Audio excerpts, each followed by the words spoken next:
और गली सन्ना ఛానల్ కి స్వాగతం సుస్వాగతం. ఈరోజు చెప్పుకోబోతున్నా అసలు అసలు ఎలా ఎలా వేములవాడ కట్టారనేది అమ్మమ్మ చెప్తారు. Guys by guys.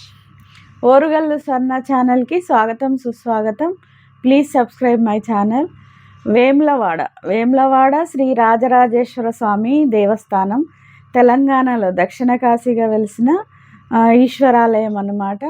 ఈ 3 కోట్ల ప్రజల ఇంటి ఇలవేల్పు అన్నమాట. ఏమి పిల్లలు పుట్టినా, పుట్టి వెంట్రుకలు, పెళ్ళిళ్ళు చేసిన, ఏ శుభకార్యమైనా, ఇంట్లో ఏ శుభమైనా ముందుగా తొలి దైవం కింద ఆయనకే పూజిస్తారు. ఆయనకు పూజించకుండా ఏ పని కూడా చెయ్యరు. పెళ్ళిళ్ళు జరిగిన, శుభకార్యాలు, శుభలేఖలైనా కూడా స్వామి దగ్గర పెట్టి స్వామి ఆశీర్వాదం తీసుకున్న తర్వాతే అక్కడ చూడాల్సినవి చాలా ఉంటాయి. పక్కనే కోనేరు చాలా బాగుంటుందన్నమాట. కొన్ని వందల ఏళ్ళ చరిత్ర కలిగిన ఆలయము, చాలా పురాతనమైన ఆలయం అన్నమాట. దానికి ఇంకొకటి భీమేశ్వర ఆలయం అని కూడా ఉంటుంది. చాలా పెద్ద లింగం ఉంటుంది అక్కడ.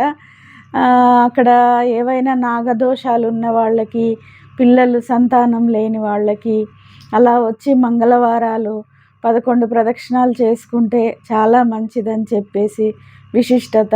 ఇంకొకటి బద్దిపోచమ్మ టెంపుల్ అని ఉంటుంది.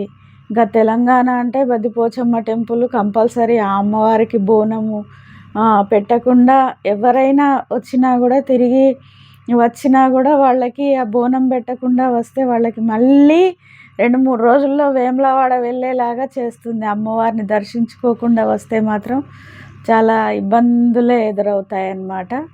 హైదరాబాద్ నుంచి 180 కిలోమీటర్ల దూరంలో ఉంటుంది.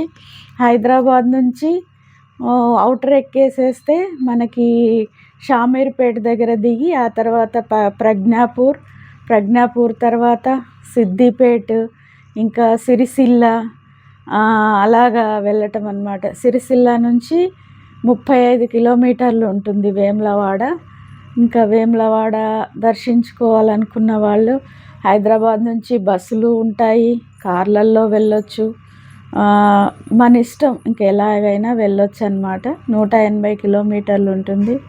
చాలా ప్రశాంతమైన వాతావరణం ఉంటుంది.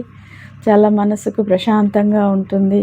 చాలా వందల ఏళ్ళ చరిత్ర కలిగిన వృక్షాలు ఉన్నాయి అక్కడ. ఆ వృక్షాల మీద గబ్బిలాలు కొన్ని వేల గబ్బిలాలు ఉండేవి అన్నమాట భీమేశ్వర ఆలయంలో. ఇక అభివృద్ధిలో భాగంగా అవన్నీ తీసివేయడం జరిగింది. ఇప్పుడు అక్కడంతా కన్స్ట్రక్షన్ జరుగుతోంది. అంటే మన రేవంత్ రెడ్డి గారు ఆలయాన్ని మళ్ళీ నిర్మాణం చేసే పనిలో భాగంగా అక్కడ కాకుండా అన్ని అభిషేకాలన్నీ భీమేశ్వర స్వామి టెంపుల్లో జరుగుతున్నాయి. ప్రతి సేవలన్నీ కూడా మళ్ళీ భీమేశ్వర ఆలయంలోనే. భీమేశ్వర గెస్ట్ హౌస్ కూడా భీమేశ్వర ఆలయానికి ఆనుకుని పక్కకే ఉంటుందన్నమాట. ఇంకా చాలా కన్నుల పండుగగా ఉంటుంది. ప్రతి ఒక్కరూ దర్శించుకోండి, తరించండి, మీ జన్మ ధన్యం చేసుకోండి.